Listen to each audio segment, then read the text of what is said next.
Welcome in, everybody, to Betting Pros. It's me, Joey P, Joe Pisapia, and it's time to look ahead for Week 9 in the NFL. And, of course, to help me do it are my friends Matt and Pat. That's right, Pat Fitzmaurice, Matthew Freedman. We are here after a wild and wacky Week 8. Finally, we got a lot of scoring in the NFL. Didn't come from all the games we thought it might, and it came more from games that we thought it wouldn't. But, my goodness, it was certainly a strange day in the NFL, a strange betting day, too. I'm sure a lot of people won some overs and a lot of people lost some unders, I would imagine, as well. But that's all in the past. We live in the present. We live in the future, and the future and the present have come together for Week 9 in the NFL. So we're going to start taking a look at it here on bettingpros.com. Don't forget to subscribe to the YouTube channel and click that little bell for notifications till it goes ding. That's what you need to do.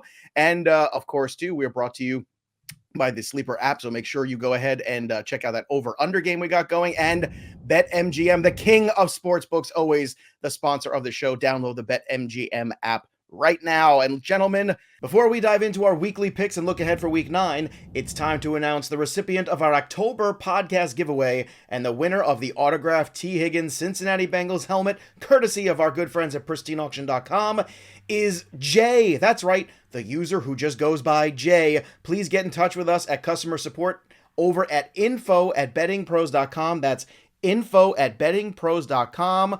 Drop us an email with your mailing address and proof of your subscription to the Betting Pros YouTube channel, and we will get that helmet shipped to you right away. Again, the winner is Jay. Congratulations, Jay. That T. Higgins helmet is yours. Go hit us up at info@bettingpros.com. Might as well just kick things right off here with Thursday Night Football. Are you ready? The 7-0 Philadelphia Eagles will take on the lowly Houston Texans at 1-5-1. The number is huge. It is 13 points for the Philadelphia Eagles here in this one. 43 is the over-under. If you like Houston to upset on the money line, you're crazy, but it's plus 550. I know anything can happen, but let's not get crazy here with ourselves. So, Matthew Freedman, let's start with you. The number is 13. Is this going to grow over the days ahead? Is it time to lock this in? How do you feel about the Eagles-Houston on Thursday night? Yeah, it's already, you mentioned BetMGM. It's already 13.5 at BetMGM. And also, while I introed the show, it went up a half point.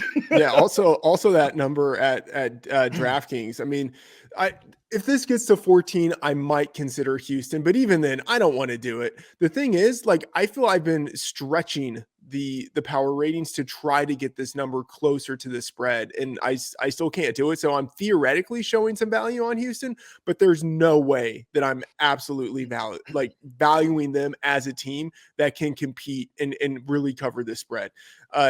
This is a matchup of the trenches, and Houston is just absolutely getting destroyed, offensive line and defensive line. I don't think they match up well, and we're reaching that midway point of the season where weird things start to happen, just in terms of, like players getting benched because teams just realizing that they're not in it at all. And so I think I understand this number, and I'm probably just going to say, all right, I know my number theoretically shows value on Houston, but I can't get there, because I think the reality of it is we continue to see this number move towards 14.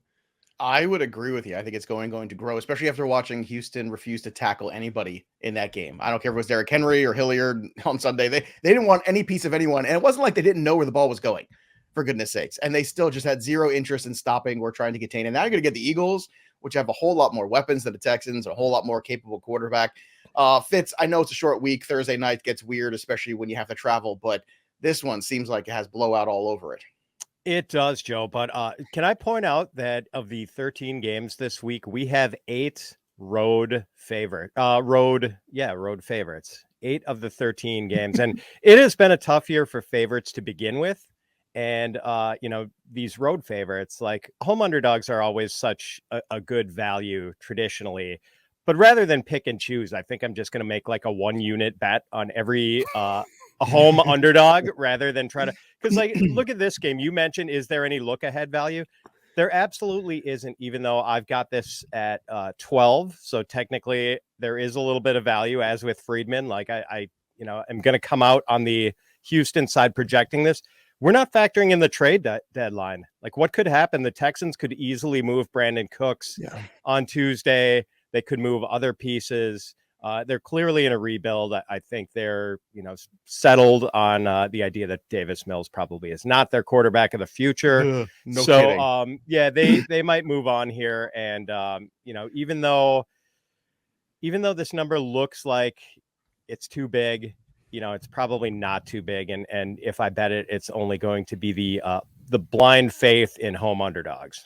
Just to follow up on this really, really quickly, I think this number makes the most sense just in terms of actual numbers, not like weird stuff happening in the season, but actual numbers. If we think that the Eagles are in that top tier with the Bills and the Chiefs, and if we think that Houston is just like not just the worst team in the league, but like clearly like a tier below the second worst team in the league, then this line makes more sense. I don't think we're quite there yet, though, on either count. It's hard because in the NFC, the opponents are not as good. The AFC, you have all those big dog QBs, right? You got the Josh Allens, you got the Patrick Mahomes, you got all these guys who are just playing out of their mind, right? And then you've got even Lamar Jackson. You got these big time quarterbacks in the NFC. I mean, the Washington Commanders are still kind of in the mix. I mean, it's crazy to think about the teams are still in the mix. The New Orleans has been terrible. They're in the mix. The Carolina Panthers, for God's sakes, could have put themselves in the mix yesterday. So it's just really hard to gauge just how good the best of the NFC is. We start matching them even up against the dregs of the AFC. But I think this one's pretty clear. I think this one's safe. I'm in on this one early. Let's go to the Los Angeles Chargers coming off a bye, most likely without Mike Williams, though. They will have Keenan Allen back. Hopefully Josh Palmer, we shall see. But regardless, they're 3-point favorites in Atlanta, who is somehow 4-4. I'm not sure how we got here, but here we are, folks. They are 4-4 right now. 48.5 is the number. Like I said, the NFC is kind of wide open and weird right now. If you like Atlanta to win outright, it's plus 135 on the money line. Fitz, what do you think about this number here? Atlanta continues to show up in games where you don't really think they're going to. Is this the latest in another string of those kind of contests? Yeah, it might be, Joe. And they would be 7-1 against the spread this year if they had not let DJ Moore get behind them late in that crazy Panthers-Falcons game yesterday. So you've got the Chargers traveling coast to coast for the early start game. I never enjoy betting on the traveling team in that situation. Yeah, but they are off a bye, so maybe that mitigates that somewhat. The number I like here is the under. Like the Chargers are going to be without most likely Mike Williams, as you mentioned, possibly Josh Palmer. They just haven't really shown any explosion in the passing game. They just don't really have any speed with their pass catchers other than Austin Eckler, who is not, catching balls deep downfield. And the Falcons, we know how they want to play. I mean, Marcus Mariota threw 28 passes yesterday, and it felt like, they were opening it up full throttle. So yeah, I think we're going to see Atlanta do the same kind of grinded out game script. And like that total just seems a little too high to me. And if I play a side here, it's going to be Atlanta. No question.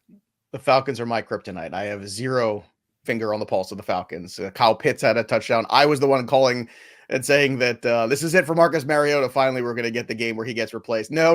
Instead, we get the huge overtime win. So, Freedman, I have nothing to offer of any considerable usefulness here. So please tell me something about the Falcons. Teach me, because I have no idea what this game is. I'm running away from it. I don't know if the listeners are going to get anything from this, because Fitz and I are on total opposites of this game, which is interesting. I'm useless, so this is great. No, I mean, I would say that this feels like a get right spot for the Los Angeles offense. Even without Mike Williams, I think we'll have Keenan Allen coming back. They're coming off of the bye. Atlanta's secondary is still decimated. So I view this as anything like maybe grab the 3, because I could see if this moves a direction, I think it moves more towards the 3.5 than the 2.5. And I mean, this number has crept up. I bet it at 47.5 on the look ahead. It's 49.5 now at BetMGM. And to Fitz's point, I loved it much more at 47.5 than I do it at 49.5, but both of these teams on defense are really bad. And I think they're weak in the way that plays to the strengths of the opposing offenses. Like Atlanta wants to run, you can run on the Chargers. The Chargers would probably like to pass, and Atlanta can be thrown on. So it feels like points will be scored in this game. So I'm on the exact opposite, but I don't know. Maybe I have a misread on this game. Let's move on to the Miami Dolphins, who are now 5-3 after a wonderful comeback against that Lions defense that never lets us down because they never show up. The Chicago Bears 3-5, but starting to put together some decent looking moments for a change. Now they're still at home and still 4.5-point underdogs in their own stadium. 45.5 is the number on this one. If you like the Bears for an upsets, plus 170 on the money line. So Miami kind of opened up the whoop ass yesterday in that game. Just incredible onslaught between Jalen Waddle, between Tyreek Hill, Tua showing you what he's capable of. But I keep coming back to this one point with the Dolphins, which is their defense is not great. And the Bears are starting to do some things on offense here, Freedman. So when you're looking at the emergence of Justin Fields here in these last few weeks in terms of he's averaging about 70 yards on the ground himself. He's finishing as a QB1 3 weeks in a row in fantasy. Now, all of those things you look at, and you go, well, that's fantasy, it's not reality, but it's starting to look like reality on the field. So is this a dangerous game here to not take the Bears seriously at this 4.5 number? I don't know. I mean, I'm the moron who bet it at 3.5. So, I'm probably not the best person to be asking, because I saw value at that number and it moved to 4.5. And, Miami was, I think, impressive this past week, but I would say the Bears also looked really good going against a tough Cowboys team. Like I was impressed that offensively that they were able to put up as many points as they did against the Cowboys. And their defense is, I don't know, I'm going to not come up with the right adjective. It's not feisty. I would say opportunistic. That's how I would describe them. They make plays at certain moments that kind of get them back in there, but they're not a great defensive unit. Not consistent, I guess is the best way to put it. Yeah. So, this to Fitz's earlier point about, a road favorite here. If this feels like just a little too much for the Miami Dolphins here. I have this at 3.5, not 4.5. So I guess in theory there's some value here, and I took it, and as a result the line moved against me. Haven't gotten the value. I do like the over though. I bet this at 45. It's at 45.5 now. I still think there's some value there. Fitz, do you see any early value in this one with Chicago and Miami? I don't know about early value. Maybe now that it's moving in the direction of Miami, because I want to bet the Bears. I want to bet another home dog here. And, I was thinking maybe there would be a weather advantage with the Dolphins coming up to, chilly Chicago in November with the stadium right on the lakeshore. I looked at the forecast for next weekend. It's going to be in the low 60s on Sunday. So much for that idea. But yeah, the scary thing about betting the Bears here, yes, their offense looked really good, but we know how they move the ball. Like it's going to take a lot of swings of the axe to get that tree down for the Bears. They run some more. It's going to be 8, 9, 10 play drives. Whereas Miami, it's a pass to Tyreek Hill, it's a pass to Jalen Waddle, and they're in the end zone.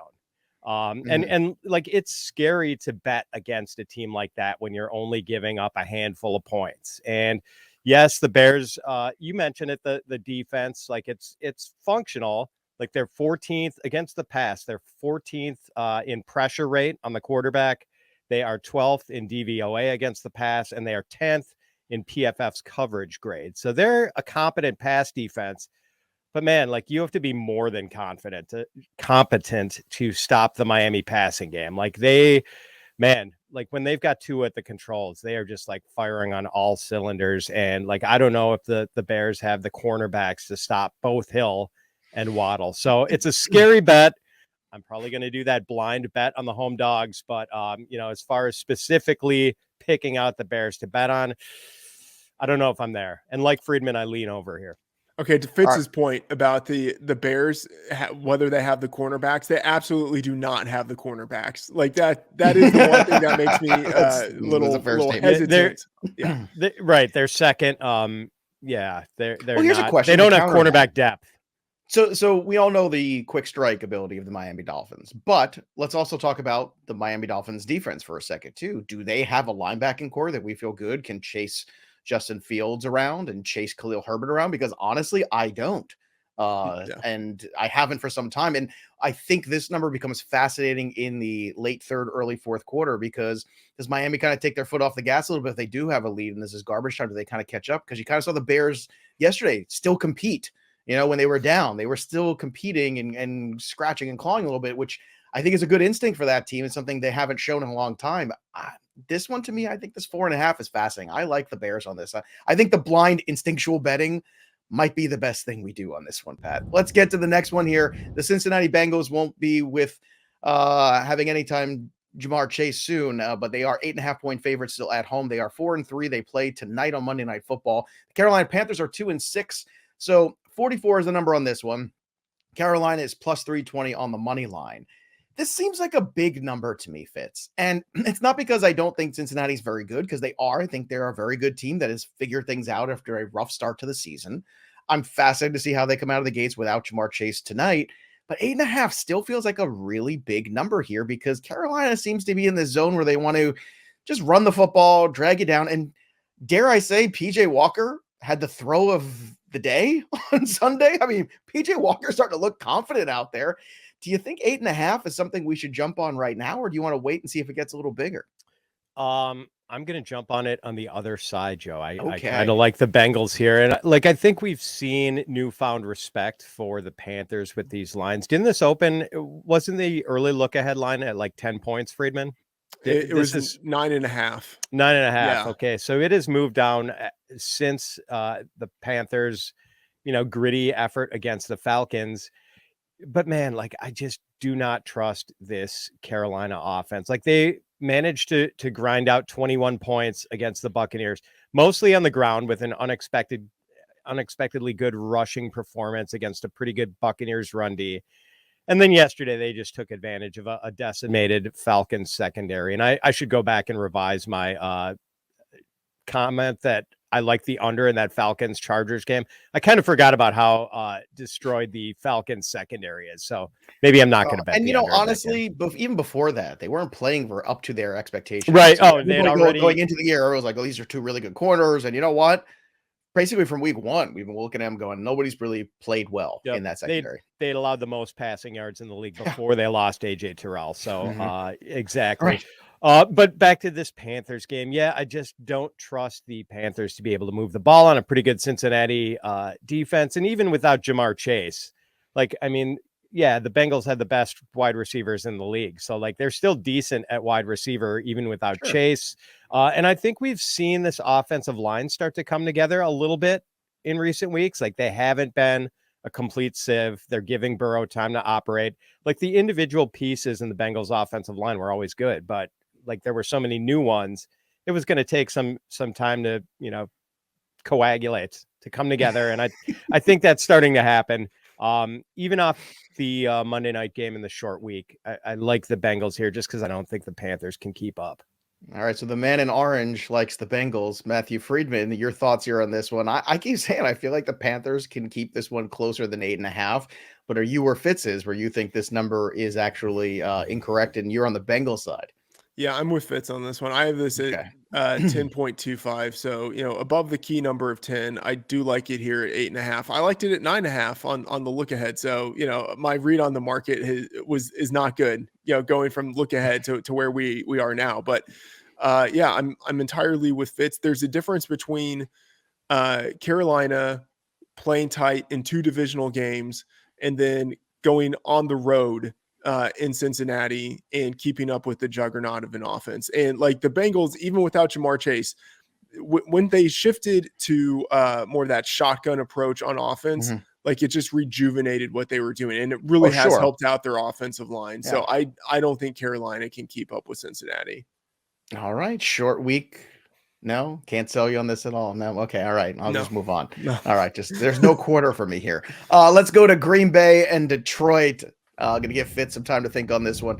The Green Bay Packers are 3.5-point favorites on the road against the Detroit Lions, who opened up the game well. And once again, the defense just completely collapses. 49 is the number on this bad boy. If you like the Detroit Lions for the upset, it's plus 150 on the money line. So I'm tired of hearing the get right game narrative for the Packers, Friedman. I'm over it. I was over it after they lost to Washington. Everybody knew they weren't going to go into Buffalo and do anything, and they really didn't. So now you get the Lions, so you're going to hear that narrative again for the Packers get right game. Is this the perfect opportunity to have a piece of Detroit, maybe even on the money line, the plus 150 here? Yeah, I'm on Detroit at 3.5 here. I bet it on the look ahead. And my theory on this was Green Bay could get totally killed by the Bills, which didn't quite happen. But they didn't look all that great in that game either. And I was thinking, okay, Detroit could win this game, or they could at least hang. That didn't really happen either. Like, it was 3.5 on the look ahead. It's 3.5 now, which is like, that's really weird. Normally when the bookmakers set it at 3.5, they're expecting that number to move either onto 3 or to start moving closer to like 6 or 7. And this is just staying at 3.5 because the market is just like, these two teams, I don't know. But I do prefer Detroit in this spot. That said, like, you never make money betting against Aaron Rodgers when he's playing in division. And I'm just going to be the idiot who's on the opposite side of that. But, I have this at 2.25. I'm not really impressed with what the Packers are doing on offense. Their defense isn't, coagulating, to borrow a Fitz phrase there. It's not coming together the way that they anticipated. So I'm on Detroit. Although, I don't feel great about it, but 3.5 is just too much.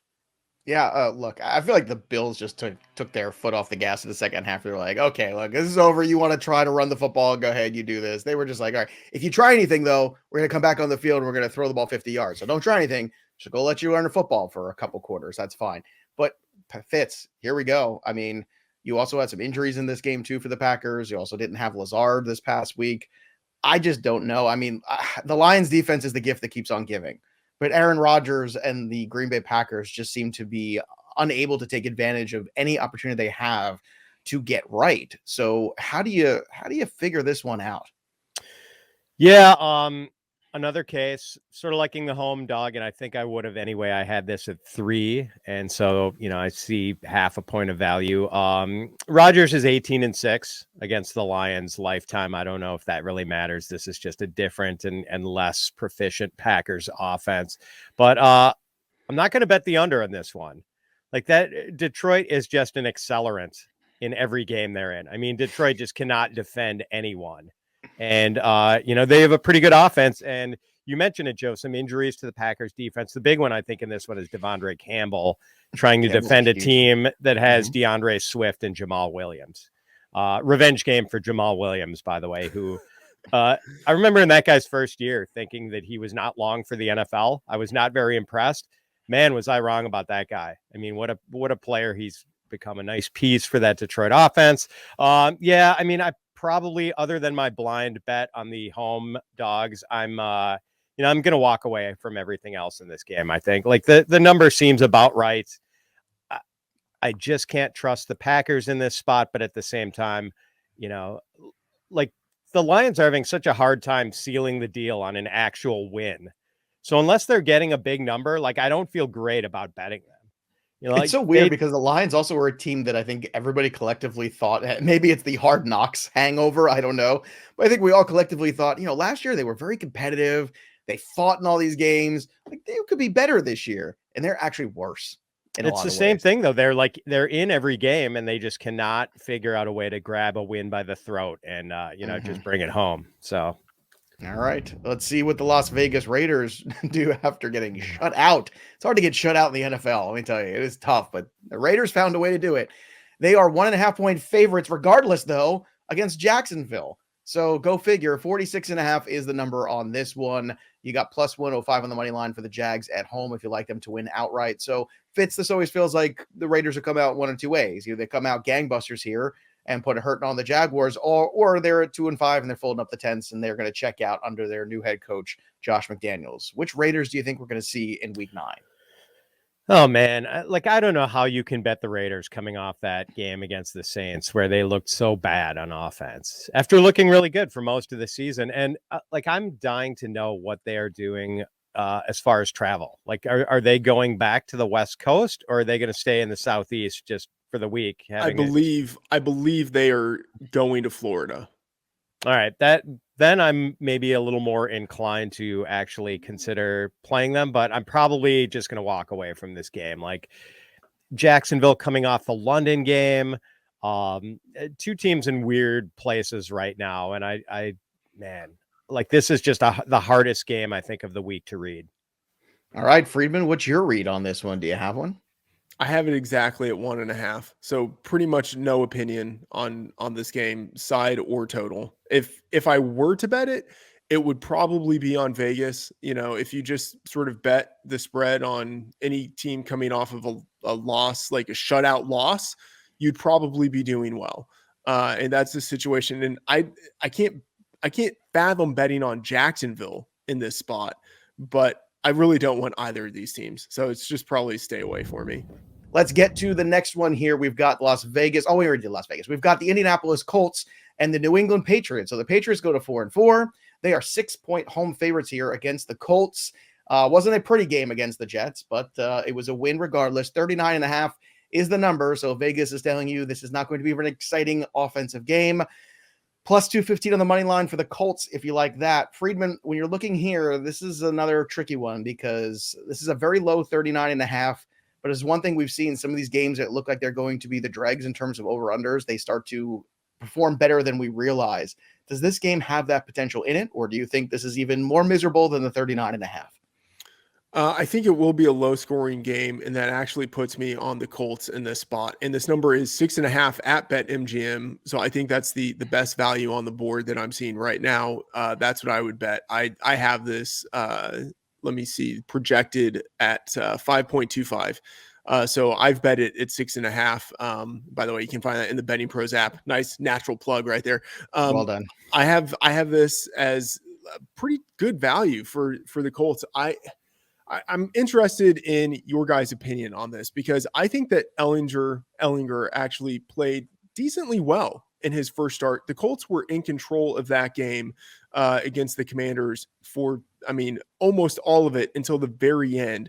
Meanwhile, there was a point in that game with the Patriots where, there was a pick six that ended up not being a pick six, but they easily could have lost that game. I would say that they played closer to the level of the Jets than a tier above them. And that was a wounded Jets team. 6.5 is a real 6.5, really big number, I think, in a low scoring game for the Patriots to be able to outmaneuver the Colts here. So I'll take it a step farther. Yeah. I don't think the old school New England Patriot home field advantage is a thing anymore. That used to be a building that was really hard to go into and win. And we've seen this in the last few years. It is not. It's not the same thing. It doesn't have the same juice in it. You could feel the crowd knows when things aren't going the way that, Tom Brady ain't there to turn things around and pick up the pieces. That's a really good point. So that's a really good point. I'm telling you right now, this 6 is still living in the past of the mystique and the aura of that building. And it ain't there anymore. So I'm with you. I think this is where you're going with this. Fitz, what do you think about this number? You guys do make some really good points. And it was a long time ago, but the Colts beat the Chiefs in week 2. Do we remember that? I do. I do. You know why? It cost me money. That's why I remember it.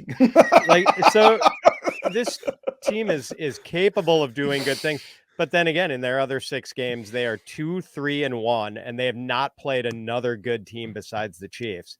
And they just got booed off their home field after melting down and losing a game they should have won to, a mediocre Washington team. So they can't be in a great headspace right now. And the one thing that worries me about this Indy team, it feels like the wheels are ready to come off completely. And, a rookie quarterback getting his first prolonged exposure to NFL defense. Do you feel good about betting a rookie quarterback against Bill Belichick? That's the problem. I don't. But I don't. But here's where I keep coming back to. But I said the same thing going against Fields 2 weeks ago, which is, Belichick's going to throw a lot of looks at him. They're going to really confuse him. But the thing he kept doing, which is something that Ellinger can do too, which is he can improvise. And that's the thing Matt Ryan couldn't do. And that was the thing. They were getting it. Matthew Judon was there. Dietrich Wise were there. These guys were on top of Fields. But the problem was, one missed snap, turn around, and next thing you run for 15 yards. That breaks the back of a defense. It kind of it kills the mojo and the momentum of a defense in the game. And I think That's the piece that this young Colts quarterback brings that Matthew Ryan does not. Freedman, I see you smirking and smiling here. What are your thoughts? Yeah, You just like the demise of the Patriots. Let's be honest. That's well, to Fitz's point, and this is a minor point, but it might have some significance here. Ellinger, not a rookie, actually a second-year quarterback. So like that's right. just like at Fields, least he so has like that experience within the system. So maybe he won't be as rattled. And I would say there would be something like magnificently poetic about a second-year 6th rounder going into New England and beating Belichick. Like the game after he becomes the most winningest. That's the writer coach in you. in Just history, looking for the other part of this game too, when you think about it, where they kind of feel very similar to the Bears team that they struggled against, because this is a team that does have some good defensive players on it, opportunistic at times. Shaq Leonard back healthy yesterday certainly was a big piece. And then this is a team that is probably going to commit to running the football and has a mobile quarterback. That seems to be the special sauce where that gives the Patriots fits this year, and not Fitzmaurice's actual fits. So it's something to really keep an eye on going forward. This is a very tenuous situation. I like the Colts side of this one. I think New England wins the game, but I think that Colt at 6 is a big number here, especially when Mac Jones has played. Buffalo, 12.5-point favorites against the New York Jets. If you like the Jets, plus 450. I mean, clearly this 47.5. You look at this number, Fitz, you look at the Breece Hall-less Jets. I kept making this comment all week. I was like, stop thinking that Michael Carter is Breece Hall. Stop thinking that James Robinson is Breece Hall. This is not a great run offensive line. Breece Hall is just a super talented player. Don't confuse the two. I think we saw it on full display. Zach Wilson is not the guy. He never was the guy. He never will be the guy. This could be another ugly day. Is it going to be this ugly, though? Your thoughts on the Jets and Bills? I would not be surprised to see it go the way of the Jets-Bills game, where the Jets were at home last year when the Bills came in and trounced them 45-17. And the other game in the Bills-Jets series last year, the one in Buffalo, 27-10 Buffalo. So I don't think the Jets are a significantly better team on offense than they were last year. Maybe a little better in defense, but yeah, I can't bet the Jets here. Yet it's a tall number, and it seems like this line is just about right. If anything, I'm going to play the under here because I just don't think the Jets can move the ball. Like, this Jets offense is so limited. They couldn't run yesterday, couldn't get anything going with Michael Carter and James Robinson. And like Zach Wilson is just bad. Like, did you see the Elijah Moore quote? That was my favorite one. They asked him something to the effect of, "What do you think about Zach Wilson?" He's like, "I couldn't tell you because he's never thrown the ball to me." That was the quote. I mean, yeah, like under a 50% completion rate yesterday, 3 interceptions. I mean, a lot of yardage in garbage time, but man, he's just not it. And I think the Jets are starting to realize that. So I like the under here. I don't like a side, even though if I was going to bet a side, it would be Buffalo. Freedman, if you asked me like in a vacuum to put a number on this game, I would have said 14 without hesitation. So therefore, I think there's still room here to lock this in because I think it's going to only grow as the people continue to analyze what both of these teams did over the past weekend and what they've done so far this year. Do you kind of agree that this might get larger as we get to Thursday, Friday, Saturday? Yeah, I mean, I have this at 11.75, but I can tell you I'm certainly not betting on the Jets in this spot. And I bet 10.5, shout out me in the look ahead market. Because I just knew, regardless of whatever happens this weekend, barring a Josh Allen injury, there is no way that this line moves down to 10. And Joe, to your point, like it could easily move up from the 10.5. And, we've seen that, just in a little bit, it's already at 12.5. Yeah, this number could get to 14. All right. The Minnesota Vikings are 3-point favorites on the road against Washington. So we'll ask Fitz about another home underdog. There's a ton of them this week. There's no doubt. 44.5 is the number here. Plus 140 on the money line for the Washington Commanders. Now, I feel like, Minnesota came away with the W. Certainly there were some moments in that game where it got a little dicey for them. How do the Vikings travel here in your mind? Is this another spot where the Commanders keep kind of pulling rabbits out of their hat? We should pay more attention to it. Or is this when they finally get an opponent here that's kind of, I think, above them in terms of what they're going to do offensively. Because I think that's been the thing. We've seen the Commanders been pretty good the last 2 weeks here, coming out with W's, but they haven't faced an offense quite as capable or as star-studded as the Vikings, Freedman. So I thought it's Nope. the way it goes back framed, and you lead off when it starts the with way you. it was framed. Like, I feel like you said Fitz's name in there at some point, and then you switched to Freedman. But it wasn't a Z. It was an S. Okay, so we'll have the transcript after the show, which you can order at bettingpros.com. We'd like to have the transcript. It's very popular. People like to sit around the fireplace and just read the transcripts of the shows. It's fun. Yeah. All right, good. I'm glad we could have this banter because I really have nothing else to say about this game. Like, my opinion of the Vikings didn't change from this past weekend. My opinion of the Commanders really didn't change from this past weekend. The number is 3. I have it at 3.25. It's just, this game is whatever. I'm slightly interested in the over, but I haven't bet it yet. I have a position on the look ahead market, 2.5 for the Vikings.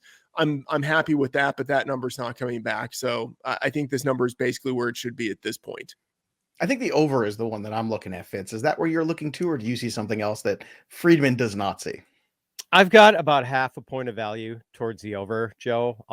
And first of all, let me issue a quick correction. I have to go back and say I'm going to bet on the Jets and not the Bills. I said, if anything, I'd bet on the Bills, but I am going to make those blind home underdog bets. Well, look, I'm all dog. for the blind ones, but I think this one is more like, more like Tommy. Is more like deaf, dumb, and blind. I wouldn't do this one. This is the one where you do all the other ones, you go crazy. This is the one where I think you just keep the money in the pocket. Fitz, I'm begging you, do not bet on the Jets this weekend. Don't do this. It will be pain. I mean, like, we say that the home underdogs, like, you just can't pick which one, Friedman. You just have to commit to the bit, baby. So I'm gonna buy you a pinball game with the winnings I have from. I'm gonna do that here too with Washington at home. And Joe, you talked about Washington pulling rabbits out of the hat. I mean, really, it's been Minnesota pulling rabbits out of the hat. Like, they play down to their opponent's level of competition ever since they smoked the Packers in week 1. Every other game, they have played a tight one that's turned on like a weird call, a penalty, a turnover, like something decides that game, and the Vikings have been on the right side of like every result. And they went into week 8, I think 18th overall in DVOA. Like, they're below average in DVOA. And I've said this is a very average team masquerading as a good team. I still believe that. And Washington's got a little bit of mojo going with wins over Green Bay and Indy. It seems like they've kind of rallied around Taylor Heineke, as strange as that is. So I like Washington a little bit here. Yeah. Next one on the board. Speaking of teams you got to try to figure out, Seattle Seahawks. Maybe it's just time to say it. They're good. They're 5-3. They're a good football team. They're not a great football team, but they're a good football team. And Ken Walker's real good. And Geno Smith has made throws that I never thought Geno Smith could make in the NFL. It was crazy. He looked like the college days. They are 2.5-point underdogs going against the Arizona Cardinals here in this one, though. 49.5 is the number. If you like Seattle, and I do, at plus 120 on the money line, I would take Seattle to win outright. Fitz, I'm just going to come out and say it. I think the wrong team is favored here. Your thoughts? Could be another home underdog, Joe. And, like, Freedman is going to give us the skeleton key to this one because he knows betting Kingsbury as an underdog is the way to go. And he's not an underdog here, right? Oh, wait. He's a favorite. Yeah. I think the wrong team is favored. I'm sorry. But you see how easy that was, where you just were like, oh yeah, they're no. Yeah, so not. Actually, they're somehow the favorites in this one. I'm going to take that 2.5. I'm going to take that money line. I'm going to run because Arizona's defense is bad. Cliff Kingsbury clearly not on the same page with Kyler Murray. It feels like oftentimes, and I don't know who's to blame there. But the Seattle Seahawks, I got to give them credit. And the most dangerous thing about it is every time they win a game like they won yesterday, they have a little bit more confidence, a little bit more swag and bravado. And I think you kind of need that when you go on the road. And the fact that they are underdogs in this game and they're not getting respect, that is the perfect Pete Carroll narrative to drive into these guys for the next 6 days. Yeah, you might be right about that. Sorry for misreading that on my sheet. That's right. Yeah, I kind of like the over here. Do we see any value in the over? I mean, last Yes. they did play when they met earlier, like we got the most unexpected result of all. We were expecting fireworks when they played in week 5, and Seattle won 19-9. And that was just sort of a nadir for the Arizona offense. And, last year's games, I think, are more typical of what we're likely to see this year. When they played last year in Arizona, it was 37-34, and it was 38-30. So, yeah, both of these teams scored in the 30s in both meetings last year. I think it's going to be kind of another track mate here. And different game, though. You got DeAndre Hopkins in this game now. You've got Walker as the starting running back. These are not the same two teams that met up a couple weeks ago, Freedman. And I think, like I said, if you asked me to set this number, it would have probably been 2.5, and it would have been on the opposite side here. So your thoughts on Seattle? Maybe I'm crazy, but what do you think? No, this is my favorite game of the week. And by the way, the NFL schedule makers, what are they doing? There are only 2 games in this afternoon window. This is the only game at 4:05, and then there's one game starting at 4:25. So we are but think about what that game was on the schedule when you looked at it. You thought, the Rams and the Bucks, Earth will stop. Everyone will stop everything they're doing to watch these two incredible Tom Brady and the defending champions. Meanwhile, nobody cares. Neither of these football teams are very good, but I'll be watching the Seattle game. I know that's the game. That is the game that people are going to be watching. I'll take it a step further. Yeah. I'll play the DFS, the 4:00 window, and I'm going to stack the Seattle Arizona game. How about them apples? Yeah. But Joe, to your question, I don't think it's quite that the wrong team is favored, but I do show value on Seattle here. I bet this in the look ahead market at 3.5, because I just knew like that line 3.5 is like, no, that is not going to be available once this real line comes out. And 2.5, I would still bet it at 2.5.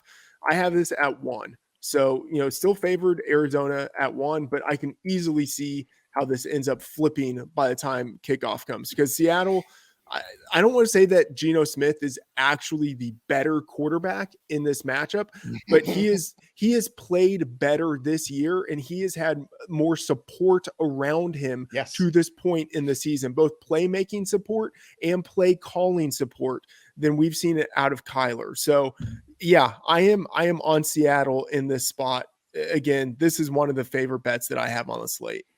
All elite Geno Smith. I told you, I gave him the new nickname 6 weeks ago. That throw he made to Tyler Lockett, especially after Lockett dropped it the first time and they went back to the well in the same play and they burned him the second time. That was glorious. The confidence just brimming with Geno Smith. Who'd have thought? Okay, here we go. I want to bury the lead here on the show. We finally got to the big game of the week that the NFL wants you to watch. It's the Tampa Bay Buccaneers minus 2.5. Somehow they're still favored. I don't know how, against the Los Angeles Rams, who are 3-4. 42.5 is the number, plus 120. I don't know. I wish there was a gut instinct. I wish there was a piece of data we could look to here. If anything, I think I'm on the Rams side of this game, and I'm somebody who has been super tough on the Rams. I was last week, and I was the week before. Freedman, where do you stand here with this one? Because once again, time is ticking. I feel like the hourglass has been tipped over for the Buccaneers, and the sand is getting towards the bottom. Yeah, I mean, both of these teams, the Buccaneers especially, are injured, but you have to think that they get some of their players back, given that they have the mini bye coming off of Thursday Night Football. And the Rams, like, we don't know. Like, we do not know what's happening with Cooper Kupp. Presumably he will be fine to play for this game, but we really don't know. Tyler Higbee also in and out of the game with a neck injury. So both of these teams are injured. I have this at 3. So in theory, I'm seeing some value here. If I were to bet a side in this, it probably would be the Buccaneers. And I will say I did bet them at -2 in the look ahead market. But at the current market, 2.5, I don't really feel compelled to bet it. No, I think that's a good instinct. Pat, here you go. You got the Tampa Bay Bucks somehow still favorites. Don't ask me. If there's ever a pick'em game, this is it for me. I got. By the way, sorry to interrupt. I will just interject. I'm also on the under here. That is, like, I think if there's a play in this game in the current market, it's on the under. Well, look, 42.5 is not a huge number. That's going to be miserable if that's an under. This is going to be a miserable day at the office. Do you see a miserable game here, Fitz? I do. But like, if I'm gonna, I kind of want to bet the Buccaneers here. Like Freedman, I've got it at 3. And the big issue for me with the Rams is that they cannot run the ball. Like their offensive True. line cannot create any space whatsoever. They are completely one-dimensional, leaving things in the hands of a very interception-prone quarterback with Matthew Stafford. I think Cooper Kupp is going to be okay. I think, like I saw some sports stocks talking about it looking like a low ankle sprain mechanism, so he should be okay to play. And I'm a little worried about Kupp going against the Buccaneers. And Freedman mentioned some of the injuries. I mean, I think they were without Carlton Davis, Sean Murphy Bunting, and Antoine Winfield. And Murphy Bunting and Winfield are like the two guys they've used to cover the slot this year. So that could be a problem against Cooper Kupp. But still, like this Rams offense is just so limited. Like, even though the Bucs have looked like garbage the last 2 games, I cannot bet the Rams against the Buccaneers here. So I'm inclined to take the Bucs. And Shaq Barrett hasn't played all that well this year, but he's out for the year too. Yeah. Don't forget, he's another piece that's gone from that. So again, this is a ooh-wee. Let's get to the next one here. Tennessee 5-2 taking on the Kansas City Chiefs. Now we'll see if Ryan Tannehill, perhaps this was why Ryan Tannehill didn't play. He said, look, rest up, kid. We got the Chiefs next week. This is a big game for us. But look, Mike Vrabel always has his team prepared. They're always ready to go. 11's the number, though. The Chiefs, trying to come out of that bye. Andy Reid off the bye. We all know the story. 46.5 is the number. If you like Tennessee for the upset, it's plus 400. It's a hefty price tag on that you get. But let's be honest here. The Chiefs still are towards the upper class of that AFC. But Fitz, are they 11-point favorites good? I think they are if Malik Willis plays for the Titans. Like, Sure. I just don't think Malik Willis is ready for prime time, and that ultra run heavy approach worked against the Texans and their league worst run defense last week. I don't know if it's going to work against the Chiefs. And when you're going up against that much firepower, like I think a Malik Willis triggered Titans offense could just be completely overwhelmed here. And I do have such respect. Like, I hate betting against Mike Vrabel as a double-digit dog. Just hate it. Yeah, but that's where I struggle too. If it's Willis, I'm gonna make that bet. If it's Tannehill, then I'm gonna have to take a second look and think hard about it. I'm inclined to think that this is why you got Willis last week. Like, the Tannehill probably maybe could have gutted it out if this was the Chiefs, but it was the Texans. So instead they said, look, let's not push things. Freedman, do you have that inclination as well, that you do get Tannehill probably for this game? And if so, is 11 too much there, or not enough respect, I should say, even for Mike Vrabel and the Titans? Yeah, I'm imagining that Tannehill does play, and I think Tannehill is baked into this line. I don't think it will be Malik Willis, but we even have a 10.5 available right now at FanDuel. I mean, honestly, I do like Kansas City in this spot. I have this projected at 12. Now to Fitz's point, which I do take, I hate betting against Mike Vrabel as an underdog. Like, his team literally does have that dog in him, especially because they've got big dog Derrick Henry. And like with Henry, they can control a lot of the game clock, but man, the Chiefs are just so good on offense. They can score, they can control the clock as well. I don't know. I'm probably not betting it. But if I were, 10.5 going towards Kansas City is the number that I would take. Okay. One more game. It is the Monday night game too. We've got the New Orleans Saints, 3-point home underdogs against the Baltimore Ravens. So the Ravens will travel there at 5-3. 48.5 is the number on this one, plus 145. I don't think we're ever going to see, Jarvis Landry or Michael Thomas ever again. Andy Dalton, though, seems to be the quarterback of choice. Alvin Kamara certainly showed up in a big way yesterday. So it feels like perhaps that was a very defining moment for the Saints, but Freedman, does that translate over into Monday night against the Ravens? That is the question. I think so. We're seeing a Daltonaissance or something with the Saints. Can we get that on a shirt? Can we go to the Fantasy Pros or Betting Pro shops and get that right now? I want that. So Fitz and I do our first round of projections on Friday, Saturday, and kind of compare that to the look ahead lines. We were the most off market of any team or any game so far this year when we were projecting Baltimore at New Orleans. And plus 3.5 was in the look ahead market. So I grabbed that immediately. I have this projected as a pick 'em. And I don't know. I mean, the Saints, they have a real home field advantage. Their offense, we haven't seen a drop off with Andy Dalton. If anything, like we've seen that offense perform better with Dalton because he has been able to avoid some of the mistakes. And maybe at some point we get Jarvis Landry or Michael Thomas back or Adam Troutman back. Like, I mean, they are, or even Marshawn Lattimore back. Like some of these players are likely to return at some point this year. One of them could return this week, and I think they're being priced as if none of those guys will come back this week. So I do see value in this number at 3. All right, Fitz, do you see value as well at the 3? I absolutely do. And I think Freedman and I were also most off market on the Saints in week 8. Yeah. And it paid off handsomely for us because we were both on the Saints as a home underdog against the Raiders. And I'm with him, even though I've got this. Freedman has this one close to even. I have like Baltimore as a 1 to 1.5 point favorite here. But man, like that would go down in my estimation if they had to play without both Mark Andrews and Rashad Bateman. And I suspect they're going to, not have at least one of those guys. So as Freedman said, I think, we're getting close with Lattimore coming back here, which would, certainly help the New Orleans defense against a very limited Baltimore passing attack. And we're seeing this Lamar Jackson pattern again. Like he comes out on fire, has a great first month, and then like, I don't know, the Baltimore offense just sort of stagnates. And we're seeing that again. Happen too every year, feels like. I mean, Bateman wasn't on the field last year. That's true. And it just seems like the same thing. He lost both running backs going into the season. I think you can get away with stuff. I think you can get away with raw athleticism in September when teams are still ramping up and defenses are ramping up. But once defenses kind of lock themselves in a little bit and they have the stamina back, you can contain Lamar a little bit easier.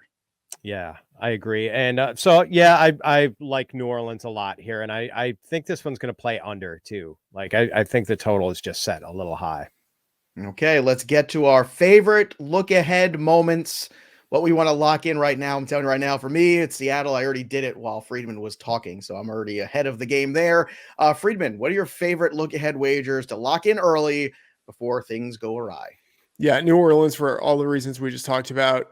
Seattle, I'm with you there. I think there's a lot of value in that line. And then, maybe I'm going to say Cincinnati. Cincinnati at 8.5. I think there's value there because I think this number should be above 10. All right, Fitz, your thoughts? I share 2 of them with Freedman. The Saints are the big one, and Cincinnati. Those are the 2 that jump out for me. And then, man, I love getting the Seattle Arizona total under 50. So I'm gonna hit the over there too. Okay, there you have it. Don't forget to head over to Sleeper and check out the over-under game, and also check out their new daily fantasy game too. Some fun stuff happening on the Sleeper app. And don't forget to download the BetMGM app, the king of sportsbooks. Go there right now. You can get it on the Android store, the Apple store, and of course, don't forget, subscribe to Betting Pros. We got the Monday Night Football live stream, the Thursday Night Football live stream. We've got the Sunday live streams. We got all the pods. Everything is here. Subscribe to Betting Pros on YouTube, and don't forget to click that little bell till it goes ding for notifications so you know every time a piece of content has dropped. That'll do it for us, but the story of the game goes on. For Matt and Pat, I'm Joey P. We'll see you next time, kids.